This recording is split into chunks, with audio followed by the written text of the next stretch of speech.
Hallelujah. Good morning. ಬೆಳಗಾಯ್ತು ಪ್ರಿಯರೇ, ಎಚ್ಚರಗೊಂಡಿದ್ದೀರಾ? ಬನ್ನಿ ದೇವರನ್ನು ಸ್ತುತಿಸೋಣ, ಆತನ ವಾಕ್ಯವನ್ನು ಧ್ಯಾನಿಸೋಣ, ಆತನಲ್ಲಿ ಆನಂದಿಸೋಣ. ಚಿಕ್ಕ ಪ್ರಾರ್ಥನೆ ಮಾಡೋಣ. ಪರಿಶುದ್ಧ ದೇವರೇ, ನಿಮಗೆ ವಂದನೆಗಳು. ಪ್ರತಿದಿನ ಒಂದು ಹೊಸ ದಿನವಾಗಿ ನಮ್ಮ ಜೀವಿತದಲ್ಲಿ ನೀವು ಅನುಗ್ರಹಿಸುತ್ತಾ ಇದ್ದೀರಿ. ಈ ದಿನ ನಾವು ಏನು ಮಾಡುತ್ತಿದ್ದೇವೋ, ಹೇಗೆ ಬದುಕುತ್ತಾ ಇದ್ದೇವೋ ಅದರ ಮುಖಾಂತರ ನಿಮ್ಮ ನಾಮ ಮಹಿಮೆ ಪಡಿಸುವ ಹಾಗೆ, ನಿಮಗೋಸ್ಕರವೇ ಬದುಕುವ ಹಾಗೆ ನಮ್ಮೆಲ್ಲರಿಗೂ ಸಹಾಯ ಮಾಡಿರೆಂದು ಕ್ರಿಸ್ತನ ನಾಮದಲ್ಲಿ ಬೇಡುತ್ತೇನೆ ತಂದೆಯೇ, ಆಮೇನ್. ಎದಕ್ಕೋಸ್ಕರ ಬದುಕುತ್ತಿದ್ದೇವೆ ಪ್ರಿಯರೇ? ಯಾರಿಗೋಸ್ಕರ ಬದುಕುತ್ತಿದ್ದೇವೆ? ಯಾಕೆ ಬೇಕು ಈ ಬದುಕು ಎಂದು ಕೆಲವೊಂದು ಸಾರಿ ಈ ಪ್ರಶ್ನೆ ನಾವು ಕೇಳಿಕೊಳ್ಳಬೇಕು. ಯಾಕೆ ಬದುಕುತ್ತಿದ್ದೇವೆ ಹೇಳ್ರಿ? ತಿನ್ನುವುದಕ್ಕಾಗಿಯೋ, ಕುಡಿಯುವುದಕ್ಕಾಗಿಯೋ, ಈ ಲೋಕದಲ್ಲಿ ಏನಾದರೂ ಅನುಭವಿಸುವುದಕ್ಕಾಗಿಯೋ? ಇಲ್ಲವೇ ತಾಯಿ ಹೇಳ್ತಾಳೆ ಮಕ್ಕಳಿಗೋಸ್ಕರವೇ ಬದುಕುತ್ತಿದ್ದೇನೆಂದು. ಮಕ್ಕಳೇ, ನೀವೇನಾಗ್ತಿರೋ ಗೊತ್ತಿಲ್ಲ, ನಿಮಗಾಗಿಯೇ ಬದುಕುತ್ತಿದ್ದೇನೆ ಎಂದು ತಂದೆ ಹೇಳ್ತಾನೆ. ಇಲ್ಲವಾದರೆ ಕೇವಲ ನಮ್ಮ ಸ್ವಾರ್ಥಕ್ಕಾಗಿಯೇ ಬದುಕುತ್ತಾ ಇದ್ದೇವಾ? ಸಂಪಾದಿಸುವುದಕ್ಕೋಸ್ಕರವೇ ಬದುಕುತ್ತಾ ಇದ್ದೇವಾ? ಎದಕ್ಕೋಸ್ಕರ ಬದುಕುತ್ತಾ ಇದ್ದೇವೆ? ನಾವು ಯಾವತ್ತೋ we are doom to death, ಅಂದರೆ ಯಾವತ್ತೋ ಮರಣಕ್ಕೆ ನಾವು ಗುರಿ ಮಾಡಲ್ಪಟ್ಟೆವು. ಈ ಮರದ ಹಣ್ಣನ್ನು ನೀವು ತಿನ್ನಬೇಡಿರಿ, ತಿಂದ ಕೂಡಲೇ ಸಾಯುತ್ತೀರಿ ಎಂದು ಹೇಳಿದ ಕೂಡಲೇ ಸತ್ತು ಬದುಕುತ್ತಿದ್ದೇವೆ ನಾವು. ಆದರೆ ದೇವರು ನಮ್ಮೆಲ್ಲರಿಗೋಸ್ಕರ ತನ್ನ ಅನಾದಿ ಸಂಕಲ್ಪದ ಮೇರೆಗೆ ಕ್ರಿಸ್ತನನ್ನು ಕಳುಹಿಸಿಕೊಟ್ಟು, ಆತನು ಆ ಮರಣ ಹೊಂದುವುದರ ಮುಖಾಂತರ, ಆ ಮರಣವನ್ನು ಆತನು ಜಯಿಸುವುದರ ಮುಖಾಂತರ ನಮ್ಮನ್ನು ಆತನಿಗೋಸ್ಕರ ನಾವು ಜೀವಿಸುವಂತೆ ಮಾಡುತ್ತಿದ್ದಾರೆ. ಅದಕ್ಕೆ ಬೈಬಲ್ ಓದುವಾಗ ಎಲ್ಲ ವಿಷಯಗಳು ಗೊತ್ತಾಗ್ತವೆ. ನೋಡೋಣ ಬನ್ನಿ. ನಿಮ್ಮ ಕೈಯಲ್ಲಿ ಬೈಬಲ್ ಇದ್ರೆ ತೆರೆಯಿರಿ. 2 ಕೊರಿಂಥದವರಿಗೆ ಬರೆದ ಪತ್ರಿಕೆ 5ನೇ ಅಧ್ಯಾಯ 14ನೇ ವಚನದಿಂದ ಓದುತ್ತಿದ್ದೇನೆ, ಕೇಳ್ರಿ. ಕ್ರಿಸ್ತನ ಪ್ರೀತಿಯು ನಮಗೆ ಒತ್ತಾಯ ಮಾಡುತ್ತದೆ. ಹೇಗೆಂದರೆ, ಎಲ್ಲರಿಗೋಸ್ಕರ ಒಬ್ಬನು ಸತ್ತದ್ದರಿಂದ ಎಲ್ಲರೂ ಸತ್ತಂತಾಯಿತೆಂದು ನಿಶ್ಚಯಿಸಿಕೊಂಡೆವು. ಜೀವಿಸುವವರು ಇನ್ನು ಮೇಲೆ ತಮಗಾಗಿ ಜೀವಿಸದೆ, ತಮಗೋಸ್ಕರ ಸತ್ತು ಎದ್ದು ಬಂದಾತನಿಗೋಸ್ಕರ ಜೀವಿಸಬೇಕಂತಲೇ. ಮತ್ತೊಮ್ಮೆ ಓದುತ್ತೇನೆ ಕೇಳಿ. ಜೀವಿಸುವವರು ಇನ್ನು ಮೇಲೆ ತಮಗೋಸ್ಕರ ಜೀವಿಸದೆ, ಬದುಕುತ್ತಿರುವ ನಾವು ನಮಗೋಸ್ಕರ ಬದುಕಲಾರದೆ, ಮತ್ತೇನಂತೆ? ತಮಗೋಸ್ಕರ ಸತ್ತು ಎದ್ದು ಬಂದಾತನಿಗೋಸ್ಕರವಾಗಿ ಜೀವಿಸಬೇಕಂತೆ. ನಮಗೋಸ್ಕರ ಸತ್ತು ಎದ್ದು ಬಂದಾತನಿಗೋಸ್ಕರವಾಗಿ ಜೀವಿಸಬೇಕಂತೆ. ನಮ್ಮ ಸ್ಥಾನದಲ್ಲಿ ನಮ್ಮ ಮರಣವನ್ನು ಹೊಂದಿ ತನ್ನ ಜೀವವನ್ನು ನಮಗೆ ಕೊಟ್ಟಿರುವ, ತನ್ನ ಜೀವಿತವನ್ನು ನಮಗೆ ಕೊಟ್ಟಿರುವ ಆತನಿಗೋಸ್ಕರ ನಾವು ಬದುಕಬೇಕು. ಯೇಸು ಕ್ರಿಸ್ತನಲ್ಲಿ ನಂಬಿಕೆ ಇಟ್ಟಿದ್ದೇನೆ ಅನ್ನುವವರು, ಯೇಸುವಿನ ಮಕ್ಕಳು ನಾವು ಎಂದು ಹೇಳಿಕೊಳ್ಳುವಂಥವರು ಇಹಲೋಕ ಸಂಬಂಧಿಗಳು ಅಲ್ಲ. ನಾವು ಈ ಲೋಕದಲ್ಲಿ ಪರದೇಶಿಗಳಾಗಿದ್ದೇವೆ, ಯಾತ್ರಿಕರಾಗಿದ್ದೇವೆ. ನಮ್ಮ ನಾಗರಿಕತೆ ಪರಲೋಕದಲ್ಲಿದೆ. ಈ ಲೋಕದಲ್ಲಿ ನಾವು ಯಾತ್ರಿಕರಾಗಿ, ಪ್ರಯಾಣಿಕರಾಗಿ ಬದುಕುತ್ತಿದ್ದೇವೆ. ಯೇಸುವಿಗೆ ಸಾಕ್ಷಿಗಳಾಗಿ ಬದುಕಬೇಕೆನ್ನುವುದು ಆತನ ಉದ್ದೇಶವಾಗಿದೆ. ನಮಗೋಸ್ಕರ ಸತ್ತು ಎದ್ದು ಬಂದಾತನಿಗಾಗಿ ಜೀವಿಸಬೇಕಂತಲೇ ಆತನು ಎಲ್ಲರಿಗೋಸ್ಕರ ಸತ್ತನು ಎಂಬುದನ್ನು ನಿಶ್ಚಯವಾಗಿ ನಂಬುತ್ತಿದ್ದೇನೆ. 17ನೇ ವಚನ ಹೇಳುತ್ತೆ, ಹೀಗಿರಲಾಗಿ ಯಾವನಾದರೂ ಕ್ರಿಸ್ತನಲ್ಲಿದ್ದರೆ ಅವನು ನೂತನ ಸೃಷ್ಟಿಯಾದನು. ಇಗೋ, ಪೂರ್ವ ಸ್ಥಿತಿ ಹೋಗಿ ಇಗೋ ಸಮಸ್ತವೂ ನೂತನವಾಯಿತು. ಯೇಸು ಕ್ರಿಸ್ತನನ್ನು ಸ್ವಂತ ರಕ್ಷಕನನ್ನಾಗಿ ಅಂಗೀಕರಿಸಿದಂಥವರು, ಕ್ರಿಸ್ತನನ್ನು ಹೃದಯದಲ್ಲಿ ಸ್ವೀಕರಿಸಿದಂಥವರು ನೂತನವಾದ ಸೃಷ್ಟಿಯಾಗಿರಬೇಕು. ಹಳೆಯ ಜೀವಿತವನ್ನು, ಹೊಲಸಾದ ಜೀವಿತವನ್ನು ಬಿಟ್ಟು ಬಿಡಬೇಕು. ರಕ್ಷಿಸಲ್ಪಟ್ಟಿದ್ದೇನೆ ಎಂದು ಹೇಳುವ ವ್ಯಕ್ತಿಯ ಜೀವಿತದಲ್ಲಿ 100ಕ್ಕೆ 100ರಷ್ಟು ಮಾರ್ಪಡುವಿಕೆ ಬರಬೇಕು ಪ್ರಿಯರೇ. ಅರ್ಧಮರ್ಧ ಮಾರ್ಪಡುವಿಕೆ ಅಲ್ಲ, ಮೇಲ್ನೋಟದ ಭಕ್ತಿ ಅಲ್ಲ. ಅಂತರಂಗದಲ್ಲಿ ಶುದ್ಧಿ, ಬಹಿರಂಗವಾಗಿ ದೇವರ ಅಭಿಷೇಕ ಹೊಂದಿ ಆತನ ಆನಂದವನ್ನು, ಆ ಜೀವನ ಶೈಲಿಯನ್ನು ಮಾರ್ಪಡಿಸಿಕೊಳ್ಳಬೇಕು. ಮಾರ್ಪಡಿಸುತ್ತಾರೆ ದೇವರು. ನೀವೆಂದಾದರೂ ಕಂಬಳಿ ಹುಳ ನೋಡಿದ್ದೀರಾ?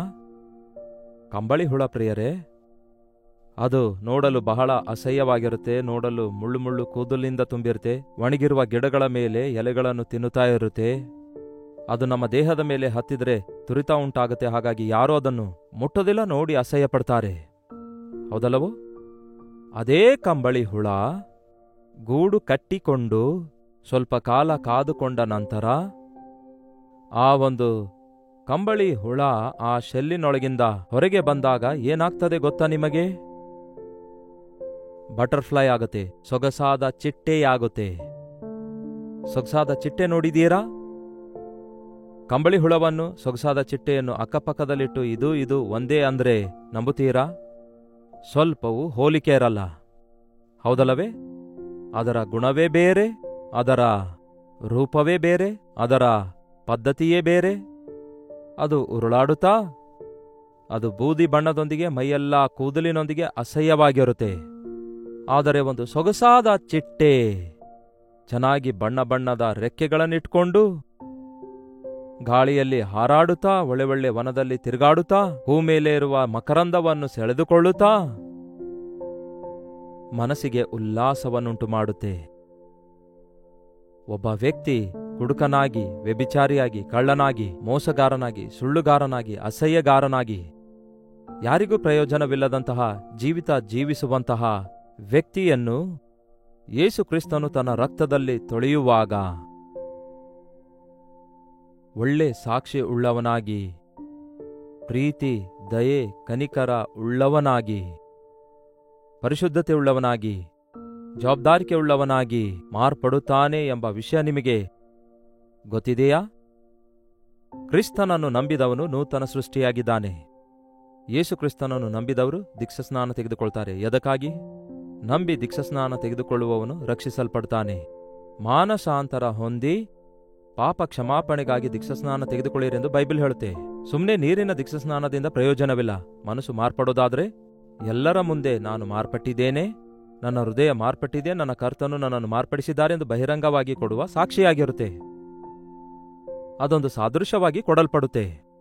ದೀಕ್ಷಾಸ್ನಾನ ಕೊಡುವಾಗ ಏನ್ ಮಾಡ್ತಾರೆ? ದೇವರ ಸೇವಕರು ವಿಶ್ವಾಸಿಗಳನ್ನು ನೀರಲ್ಲಿ ಮುಳುಗಿಸುತ್ತಾರೆ. ಅಂದರೆ ಹಳೆಯ ವ್ಯಕ್ತಿ ಹೂಣಿಡಲ್ಪಡ್ತಾನೆ.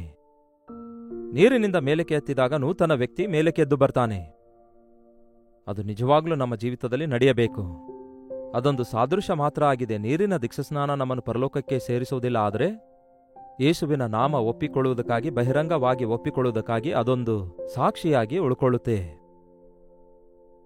ಅದಕ್ಕಾಗಿಯೇ ದೀಕ್ಷಾಸ್ನಾನ ಹೊಂದಿದ್ದೇವೆ ಎಂದು ಹೇಳುವವರ ಜೀವಿತದಲ್ಲಿ ಮಾರ್ಪಡುವಿಕೆ ಬರಬೇಕು. ಅರ್ಧದಷ್ಟು ಮಾರ್ಪಡುವಿಕೆ ಅಲ್ಲ, ಸಂಪೂರ್ಣವಾದ ಮಾರ್ಪಡುವಿಕೆ. ಆ ಕಂಬಳಿ ಹುಳ ಅಸಹ್ಯಕರವಾಗಿರುತ್ತೆ, ಎಲ್ಲರಿಗೂ ಬಾಧೆಯನ್ನುಂಟು ಮಾಡುತ್ತೆ, ಯಾವ ಪ್ರಯೋಜನವಿಲ್ಲದ ಜೀವಿತ ಜೀವಿಸುವಂಥದ್ದಾಗಿದೆ. ಮಣ್ಣಲ್ಲಿ ಉರುಳಾಡುವ ಜೀವಿತ ಜೀವಿಸುತ್ತೆ. ಕೆಲವರು ಹಾಗೆಯೇ ಈ ಲೋಕದಲ್ಲಿ ಕೆಲಸಕ್ಕೆ ಬಾರದ ಜೀವಿತ ಜೀವಿಸುತ್ತಾ ಕುಡುಕರಾಗಿ, ವ್ಯಭಿಚಾರಿಗಳಾಗಿ, ನೀಚವಾದ ಕಾರ್ಯಗಳಲ್ಲಿ ಆನಂದಿಸುತ್ತಾ, ಕಟ್ಕೊಂಡಿರುವ ಹೆಂಡತಿಗೂ ಹೆತ್ತ ಮಕ್ಕಳಿಗೂ ಕೂಡ ಬಾಧೆ ಉಂಟು ಮಾಡುವವರಾಗಿ, ಮನೆಯವರಿಗೆ ವೇದನೆ ಉಂಟು ಮಾಡುವವರಾಗಿ, ಯಾರಿಗೂ ಪ್ರಯೋಜನಕರವಿಲ್ಲದಂತಹ ಜೀವಿತ ಜೀವಿಸುವಂಥವರಾಗಿರಬಹುದು. ಆದರೆ ಒಬ್ಬ ವ್ಯಕ್ತಿ ಯೇಸುವನ್ನು ತನ್ನ ರಕ್ಷಕನಾಗಿ ಅಂಗೀಕರಿಸಿದಾಗ, ಅವನ ಸ್ಥಾನದಲ್ಲಿ ಯೇಸು ಮರಣ ಹೊಂದಿದಾಗ, ಅವನ ಹಳೆಯ ವ್ಯಕ್ತಿ ಸತ್ತಿದ್ದಾನೆಂದು ನಂಬಬೇಕು ಮತ್ತು ಹಳೆಯ ಜೀವಿತಕ್ಕಾಗಿ ಯೇಸು ಸತ್ತಿದ್ದಾರೆಂದು ನಂಬಬೇಕು.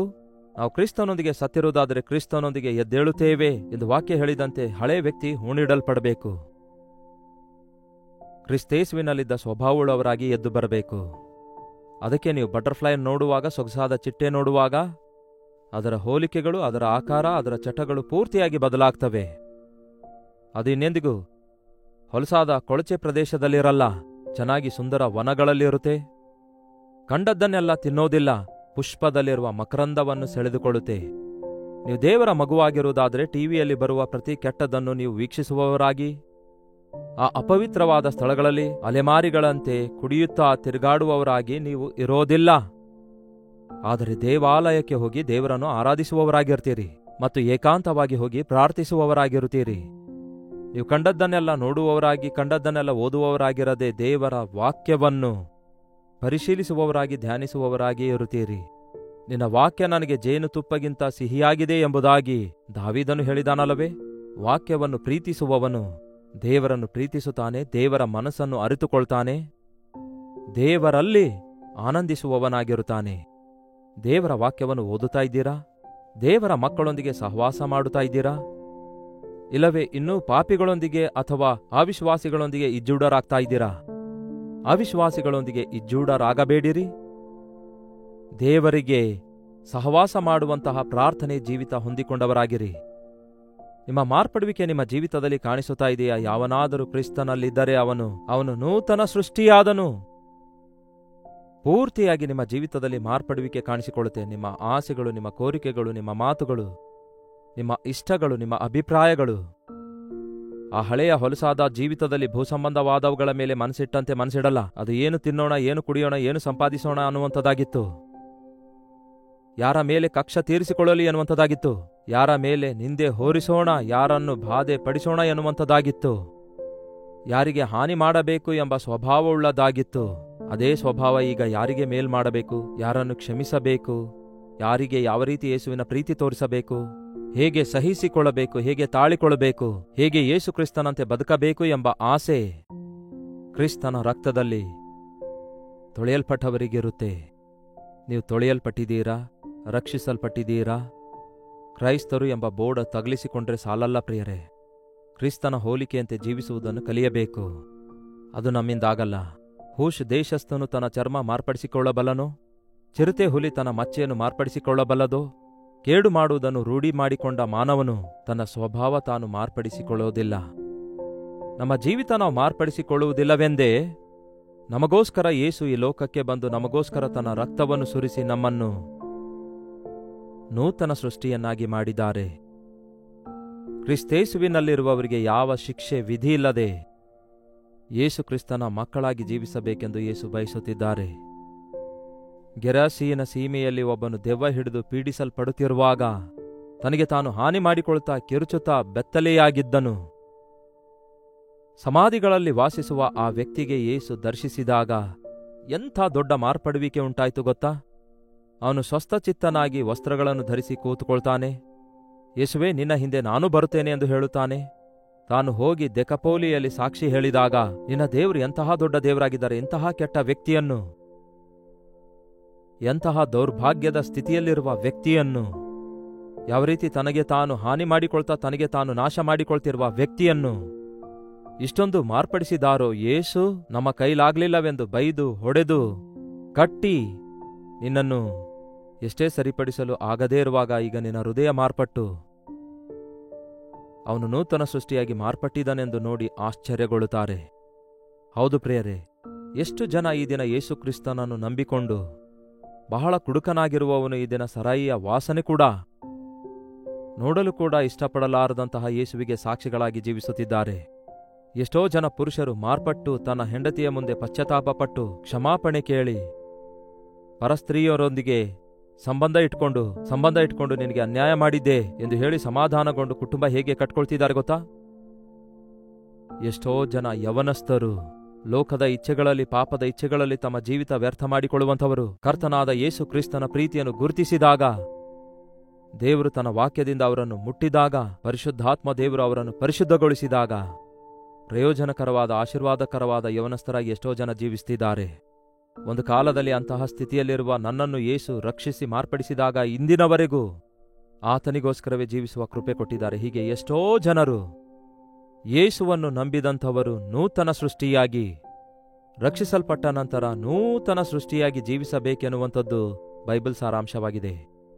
ಈ ಅಂತ್ಯಕಾಲದಲ್ಲಿ ಬಹಳಷ್ಟು ಜನ ನಾಮಧೇಯ ಕ್ರೈಸ್ತರಾಗಿರುವುದರ ಕಾರಣ ಹೃದಯ ಮಾರ್ಪಡಲಾರದೆ ಹೊರಗಿನ ವೇಷಭಾಷೆ ಮಾರ್ಪಡಿಸಿಕೊಂಡು ನಾವೇ ದೊಡ್ಡ ಸಾಕ್ಷಿಗಳಾಗಿದ್ದೇವೆ ಎಂದು ಜಂಬ ಕೊಚ್ಚಿಕೊಳ್ಳುವ ಕಾರಣ, ನಿಮ್ಮಲ್ಲಿ ಜನರು ಕ್ರಿಸ್ತನನ್ನು ಕಾಣಲಾರದ ಕಾರಣ ಅನೇಕರು ಈ ದಿನ ಕ್ರಿಸ್ತನನ್ನು ನಿಂದಿಸುತ್ತಿದ್ದಾರೆ. ಪ್ರಿಯರೇ, ಶಾಸ್ತ್ರದ ಪ್ರಕಾರ ನಿಮ್ಮ ನಿಮಿತ್ತವೇ ತಾನೇ ನನ್ನ ನಾಮವು ಅನ್ಯ ಜನರ ಮಧ್ಯದಲ್ಲಿ ದೂಷಣೆಗೆ ಒಳಗಾಗುತ್ತಿದೆ ಎಂದು ಹೇಳಿದ ಪ್ರಕಾರ ಕ್ರೈಸ್ತನು ಎಂದು ಹೇಳಿಕೊಳ್ಳುವಂಥವನು ಕ್ರಿಸ್ತನ ಹಾಗೆ ಜೀವಿಸಬೇಕು ಎನ್ನುವುದು ಮನಸ್ಸಲ್ಲಿಟ್ಕೊಳ್ಬೇಕು. ಪ್ರಿಯರೇ, ಇದ್ರೆ ಬೆಚ್ಚಗಾದ್ರೂ ಇರಿ, ಇಲ್ಲವಾದ್ರೆ ತಣ್ಣಗಾದ್ರೂ ಇರಿ, ಉಗುರ ಬೆಚ್ಚಗಾಗಿರುವ ಸ್ಥಿತಿಯಲ್ಲಿರಬೇಡಿ. ಕರ್ತನಿಗೋಸ್ಕರ ಸಂಪೂರ್ಣವಾದ ನೂತನ ಜೀವಿತ ಜೀವಿಸಬೇಕೆಂದು ನಿಮ್ಮನ್ನು ನೀವು ಯೇಸುವಿಗೆ ಒಪ್ಪಿಸಿಕೊಡಿರಿ. ಇಲ್ಲವಾದರೆ ನಿಮ್ಮ ಇಷ್ಟಾನುಸಾರವಾಗಿ ಜೀವಿಸಿ. ಯಾರು ಬೇಡ ಅಂದಿದ್ದಾರೆ? ಯೇಸು ಯಾರಿಗೂ ಒತ್ತಾಯಪಡಿಸೋದಿಲ್ಲ. ಇಗೋ ಅಗಲವಾದ ಮಾರ್ಗ, ಇಗೋ ಇಕ್ಕಟ್ಟಾದ ಮಾರ್ಗ, ಇಗೋ ಜೀವ, ಇಗೋ ಮರಣ, ಇಗೋ ಶಾಪ, ಇಗೋ ಆಶೀರ್ವಾದ ಎಂದು ಹೇಳಿದಾರಲ್ಲವೇ? ನಿಮಗೆ ಏನು ಬೇಕೋ ಅದನ್ನು ಆರಿಸಿಕೊಳ್ಳಿರಿ. ಆರಿಸಿಕೊಳ್ಳೋದು ತಾವೇ ಖುದ್ದಾಗಿ ಮಾಡಬೇಕು. ಯೇಸುಕ್ರಿಸ್ತನನ್ನೇ ಆರಿಸಿಕೊಳ್ಳೋಣ. ಆತನ ಹಾಗೆ ಜೀವಿಸೋಣ, ಆತನ ರಾಜ್ಯಕ್ಕೆ ವಾರಸುದಾರರಾಗೋಣ. ಪ್ರಾರ್ಥನೆ. ಪರಿಶುದ್ಧ ದೇವರೇ, ಪ್ರೀತಿಯುಳ್ಳ ತಂದೆಯೇ, ನಿಮ್ಮ ಮಕ್ಕಳಾದ ನಂತರ ಇನ್ನು ಮೇಲೆ ನಮ್ಮಲ್ಲಿ ಪಾಪದ ಬೀಜವೇ ಇಲ್ಲದಂತೆ ನಮ್ಮ ಪಾಪದ ಮೂಲವನ್ನೆಲ್ಲ ಕಿತ್ತು ಹಾಕಿ ಕೆಲಸಕ್ಕೆ ಬಾರದ ಸ್ವಭಾವಗಳಿಗಾಗಿ ಪಶ್ಚಾತ್ತಾಪಪಟ್ಟು ಸಹಾಯ ಮಾಡಿರಿ. ನಮ್ಮ ಪಾಪ ಒಪ್ಪಿಕೊಳ್ಳೋದಾದ್ರೆ ನೀವು ನಂಬಿಗಸ್ತನು ನೀತಿವಂತನಾಗಿರುವುದರಿಂದ ನಮ್ಮ ಸಕಲ ಅನೀತಿಯನ್ನು ತೊಲಗಿಸಿ ನಮ್ಮನ್ನು ಶುದ್ಧಿ ಮಾಡ್ತೇನೆಂದು ಹೇಳಿದಿರಿ. ಇನ್ನೂ ಬಲಹೀನತೆಗಳು ನನ್ನಲ್ಲಿ ಇವೆ ಎಂದು, ಕ್ರಿಸ್ತನಿಗೆ ವಿರುದ್ಧವಾಗಿರುವಂತಹ ಸ್ವಭಾವ ನನ್ನಲ್ಲಿ ಇವೆ ಎಂದು ಯಾರಾದರೂ ಗುರುತಿಸುವುದಾದರೆ ಪಶ್ಚಾತ್ತಾಪ ಪಡುವಂತೆ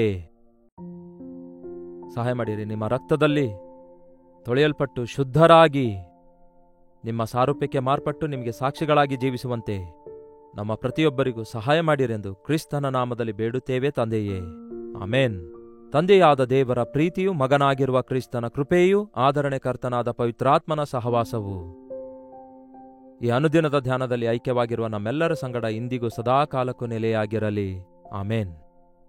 ಹೌದು ಪ್ರಿಯರೇ, ನೀವಿನ್ನೂ ಮಾರ್ಪಡದ ಸಂಗತಿ ಏನಾದರೂ ಇರುವುದಾದರೆ ಈ ದಿನವೇ ದೇವರ ಮುಂದೆ ಒಪ್ಪಿಕೊಳ್ಳಿ. ನಿಮ್ಮನ್ನು ಕ್ಷಮಿಸಿ ನಿಮ್ಮನ್ನು ಶುದ್ಧಿ ಮಾಡುವುದಕ್ಕಾಗಿ ಆತನು ಯಾವಾಗಲೂ ಸಿದ್ಧನಾಗಿದ್ದಾನೆ. ನಿಮ್ಮ ಪ್ರಾರ್ಥನಾ ಮನವಿ 8939731313 ನಂಬರ್ಗೆ ಹೊರದೇಶದಿಂದಲೂ ಸಹ ನೀವು ವೀಕ್ಷಿಸುವುದಾದರೆ ಇದೇ ನಂಬರಿಗೆ ಒಂದು ಟೆಕ್ಸ್ಟ್ ಇಲ್ಲವೇ ವಾಯ್ಸ್ ಮೆಸೇಜ್ ಮೂಲಕ ವಾಟ್ಸಪ್ ಕಳಿಸಿರಿ. ನಾವು ಪ್ರಾರ್ಥಿಸುತ್ತಲೇ ಇದ್ದೇವೆ. ನೀವು ಕೂಡ ಪ್ರಾರ್ಥಿಸಿರಿ, ದೇವರು ಅದ್ಭುತ ಕಾರ್ಯ ಮಾಡ್ತಾರೆ. Doctor Jayapal Kannada YouTube channel ಅನ್ನು ಸಬ್ಸ್ಕ್ರೈಬ್ ಮಾಡಿಕೊಳ್ಳಿರಿ. ಲೈಕ್ ಮಾಡಿ, ಶೇರ್ ಮಾಡುವುದನ್ನು ಮರೆಯಬೇಡಿ. ನಿಮ್ಮ ಹೆಸರು ಕಾಮೆಂಟ್ ಸೆಕ್ಷನ್ನಲ್ಲಿ ತಪ್ಪದೆ ಟೈಪ್ ಮಾಡಿರಿ. ಕರ್ತನ ಚಿತ್ತವಿರುವುದಾದರೆ ಮತ್ತೆ ನಾಳೆ ಇದೇ ಅನುದಿನದ ಧ್ಯಾನದಲ್ಲಿ ಬೆಳಗ್ಗೆ 7 ಗಂಟೆಗೆ ಭೇಟಿಯಾಗೋಣ. ಅಲ್ಲಿವರೆಗೂ ದೇವರ ಮಹಾಕೃಪೆ ನಿಮ್ಮೆಲ್ಲರೊಂದಿಗಿರಲಿ.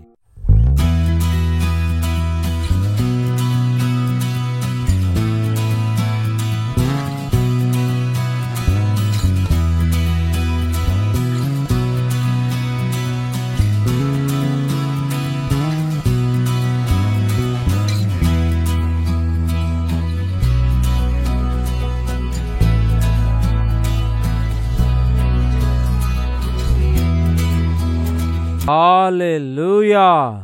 ಬೆಂಗಳೂರಿನ ಸುತ್ತಮುತ್ತಲಿರುವವರಿಗೂ ಒಂದು ಶುಭವಾರ್ತೆ. ಕರ್ತನ ಚಿತ್ತವಿದ್ದರೆ ಈ ಆಗಸ್ಟ್ 15ನೇ ತಾರೀಕಿನಂದು ಒನ್ ಡೇ ಗೆಟ್ ಟುಗೆದರ್ ಅನ್ನು ಮತ್ತು ಯೂತ್ ಮೀಟಿಂಗ್ ಅನ್ನು ಬೆಂಗಳೂರಿನಲ್ಲಿ ಏರ್ಪಡಿಸುತ್ತಿದ್ದೇವೆ. ಮಧ್ಯಾಹ್ನ 2 ಗಂಟೆಯಿಂದ ಸಂಜೆ 6 ಗಂಟೆವರೆಗೂ ಯವನಸ್ಥರಿಗೋಸ್ಕರ ಪ್ರತ್ಯೇಕವಾದ ಯೂತ್ ಸೆಷನ್ ಇರುತ್ತೆ. ಯವನಸ್ಥರೆಲ್ಲರೂ ತಪ್ಪದೇ ಬನ್ನಿರಿ, ಹಿರಿಯರು ಕೂಡ ಬರಬಹುದು. ಇದು ನಿಮ್ಮೆಲ್ಲರಿಗೂ ಎಷ್ಟೋ ಉಜ್ಜೀವನಕರವಾಗಿ ಆಶೀರ್ವಾದಕರವಾಗಿರುತ್ತದೆ ಮತ್ತು ನಿಮ್ಮ ಸಮಸ್ಯೆ ತೀರಿಸಿಕೊಳ್ಳುವುದಕ್ಕಾಗಿ ನೀವು ಆಧ್ಯಾತ್ಮಿಕವಾಗಿ ಕರ್ತನಿಗೆ ಸಾಕ್ಷಿಗಳಾಗಿ ಜೀವಿಸುವ ಹಾಗೆ ದೇವರ ಸನ್ನಿಧಿಯಲ್ಲಿ ಆತನ ಬಲವನ್ನು ಹೊಂದಿಕೊಳ್ಳುವುದಕ್ಕಾಗಿ ನಿಮ್ಮೆಲ್ಲರಿಗೂ ಎಷ್ಟೋ ಉಪಯೋಗಕರವಾಗಿರುತ್ತೆ. ಯವನಸ್ಥರೇ, ತಪ್ಪದೇ ಬನ್ನಿರಿ, ಆಧ್ಯಾತ್ಮಿಕ ಬಲವನ್ನು ಹೊಂದಿಕೊಳ್ಳಿರಿ. ಸಂಜೆ 6 ಗಂಟೆಯಿಂದ ರಾತ್ರಿ 10 ಗಂಟೆವರೆಗೂ 2ನೇ ಸೆಷನ್ ಇರುತ್ತೆ. ಈ 2 ಸೆಷನ್ಸ್ಗಳಲ್ಲಿ ನೀವು ಪಾಲ್ಗೊಂಡವರಾಗಿ ದೈವಾಶೀರ್ವಾದ ಹೊಂದಬೇಕೆಂದು ಮತ್ತು ಮುಖಾಮುಖಿಯಾಗಿ ನಿಮ್ಮನ್ನು ನೋಡಿ ನಿಮಗಾಗಿ ಪ್ರಾರ್ಥಿಸಬೇಕೆಂದು ನಾನು ಬಯಸುತ್ತಿದ್ದೇನೆ. 2ನೇ ಸೆಷನ್ ಆದ ನಂತರ ವೈಯಕ್ತಿಕವಾಗಿ ಪ್ರಾರ್ಥಿಸಲು ಸಮಯ ಸಾಕಾಗದೇ ಇರುವುದರಿಂದ ಮೊದಲ ಸೆಷನ್ ಆದ ತಕ್ಷಣವೇ ವೈಯಕ್ತಿಕವಾಗಿ ನಿಮ್ಮೆಲ್ಲರಿಗೋಸ್ಕರ ಪ್ರಾರ್ಥಿಸಲು ನಾನು ಸಿದ್ಧನಾಗಿರುತ್ತೇನೆ. ನೀವು ತಕ್ಕ ಸಮಯಕ್ಕೆ ಬರುವುದಾದರೆ ಖಂಡಿತವಾಗಿಯೂ ನಿಮ್ಮೆಲ್ಲರಿಗೋಸ್ಕರ ವಿಶೇಷವಾಗಿ ಪ್ರಾರ್ಥಿಸಲು ನಾನು ಸಿದ್ಧನಾಗಿರುತ್ತೇನೆ. ವಿಳಾಸ ಗಮನಿಸಿರಿ. Hudson community centre, CSI compound, opposite to Mitralaya girls high school, near corporation circle, Bangalore. ಇನ್ನು ಹೆಚ್ಚಿನ ವಿವರಗಳಿಗೋಸ್ಕರವಾಗಿ 9884707779 ಇಲ್ಲವೇ 9884807779 ಎಂಬ ನಂಬರ್ಗಳಿಗೆ ನೀವು ಕಾಲ್ ಮಾಡಿರಿ, ಇಲ್ಲವೇ ವಾಟ್ಸಪ್ ಮೆಸೇಜ್ ಅನ್ನು ಕಳಿಸಿರಿ, ಇಲ್ಲವೇ 954041 ನಂಬರ್ಗೆ ವಾಟ್ಸಪ್ ಕಳಿಸಿರಿ. ತಪ್ಪದೇ ಬರ್ತಿರಲ್ಲವೋ?